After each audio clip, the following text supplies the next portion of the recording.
Destroyer was one of my favorite Kiss albums when I was younger, but does it hold up 50 years later? That's the question we're going to answer today as we take a deep dive into the 1976 album Destroyer. This is the record where everything about Kiss seemed to get bigger. Bigger songs, bigger production, and a bigger vision of what the band could become. But was it really the album that elevated them to the next level? Let's talk about it.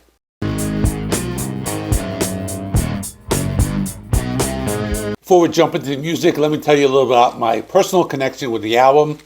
Back when I was about 17 or 18 years old, around 1989, I started getting heavily into hard rock and metal music. Like a lot of people, I started discovering bands from earlier decades, and one of the bands that really caught my attention was Kiss. So I started doing what a lot of fans did back then. I began buying their back catalog one album at a time. When I picked up Destroyer, I bought it on cassette, and almost immediately it became my favorite Kiss album. There was just something about it that felt bigger and more epic than the others I had heard up to at that point. And honestly, even today, still remains one of my favorite Kiss albums of all time.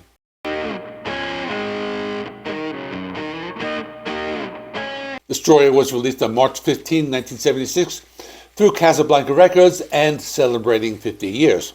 It's the band's fourth studio album, and it marked a major turning point in their career. Up to this point, Kiss had built a reputation on a raw, stripped-down rock sound. The early records captured the energy of their live shows, but they were pretty straightforward hard rock albums.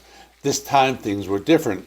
The band brought in producer Bob Ezrin, who was known for his work with Alice Cooper, and he had a completely different vision of what Kiss could sound like. Instead of just capturing the band's live energy, Ezrin wanted to create something more cinematic.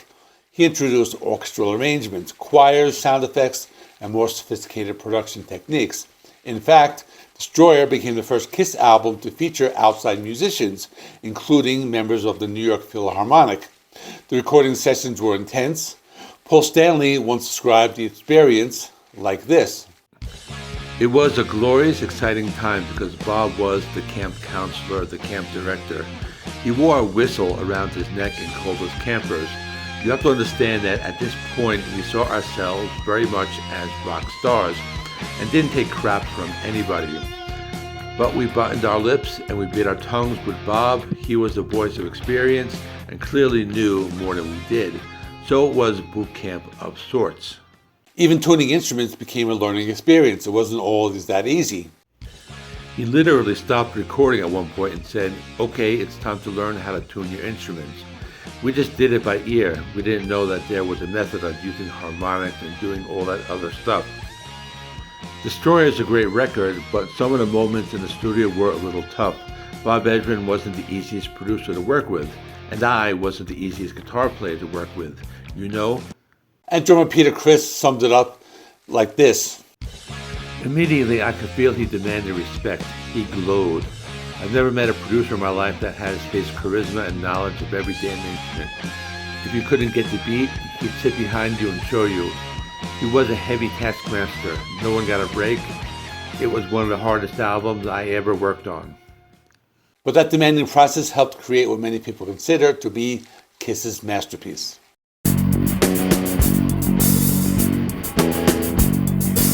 Musically, Destroyer was a huge step forward for the band. The album blends hard rock, heavy metal, pop, and even some art rock influences.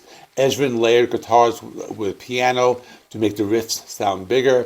He added orchestras and choirs, and he filled the album with cinematic sound effects. The result was something that felt almost like a rock movie playing through your speakers. In many ways, it finally matched the theatrical image that Kiss had already created on stage.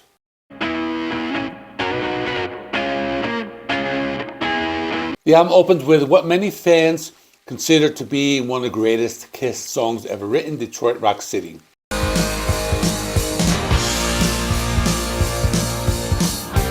It starts with nearly 90 seconds of sound effects, a radio news broadcast followed by a car starting, tires screeching, and eventually a crash. The story behind the song is tragic. It was inspired by the fan who died in a car accident on the way to a Kiss concert. Musically, the track is incredible. The dual guitar work is fantastic, and the song has an epic, almost cinematic structure. It's the perfect opening. My world is your mind, head that Next up is King of the Nighttime World. It has this big, confident swagger. Originally written by Kim Fowley and Mark Anthony for the band The Hollywood Stars, Kiss turned it into a powerful anthem. Paul Stanley's vocal performance is fantastic here, and the song's driving rhythm gives it a lot of energy. There's also a famous mid-song time change that reportedly gave Peter Criss some trouble during recording, but the final result sounds great.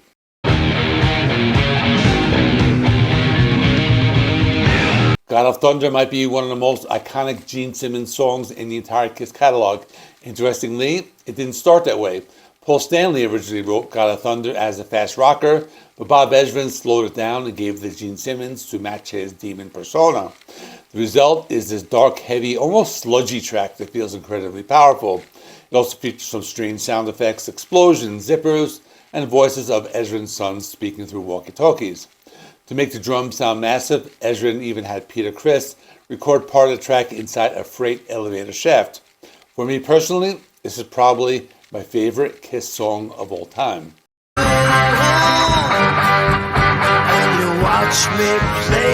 Great Expectations is one of the most unusual songs Kiss has ever recorded. The track features the Brooklyn Boys chorus and a full orchestra, even borrows musical phrases from Beethoven's Sonata Pathétique. I'm probably mispronouncing it. It's ambitious and theatrical. That being said, I'll be honest, probably one of the songs on the album that I don't like that much anymore. I used to enjoy it, but I feel like it didn't age quite as well as the rest of the record. Still, it definitely shows how far the band was willing to experiment.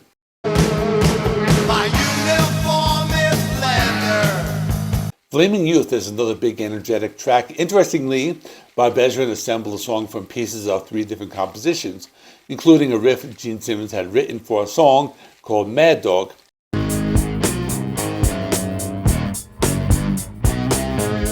The track even features a calliope and some uncredited guitar work from Dick Wagner. It's a fun, uplifting song and a solid part of the album.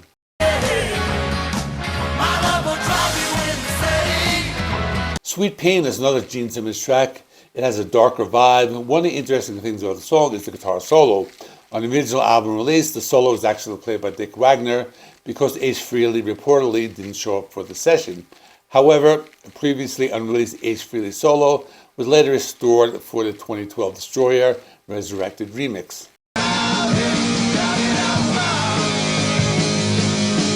Shout It Out Loud is one of the most recognizable Kiss anthems. It was inspired by the Hollies song, I Wanna Shout.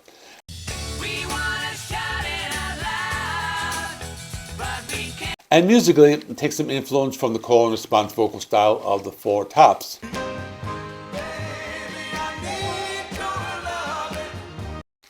Here's some more trivia. Before forming Kiss, Gene Simmons and Paul Stanley recorded a cover of the Hollies song, titling it We Want to Shout It Out Loud.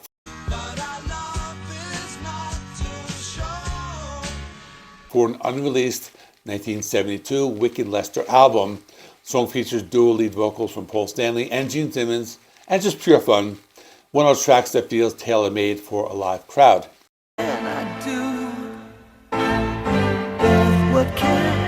Then we get to Beth. This song is a complete curveball in the Kiss catalog. It's a soft orchestral ballad featuring Peter Criss on vocals, Bob Ezrin on piano, and a string orchestra. In fact, none of the band members actually play instruments on the track. The song was originally titled Beck, and it was written about the wife of Peter Criss' former bandmate who kept calling during rehearsals. Despite being so different than the band's usual style, Beth became Kiss's biggest hit, reaching number 7 on the Billboard Hot 100, even won a People's Choice Award.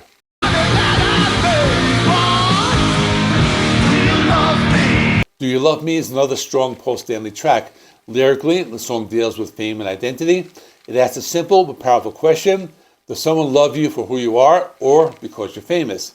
Musically, it's upbeat and catchy and works really well near the end of the album. Finally, there's a hidden track called Rock and Roll Party. It's basically a spacey instrumental montage that appears a few seconds after Do You Love Me on the original vinyl.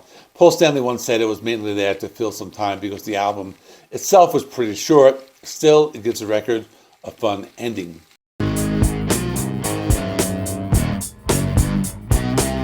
So where does Destroyer rank for me? Honestly, it's still one of my favorite Kiss albums of all time. Like I mentioned earlier, there's really only one track I don't enjoy quite as much anymore, and that's Great Expectations. But everything else here ranges from good to absolutely classic.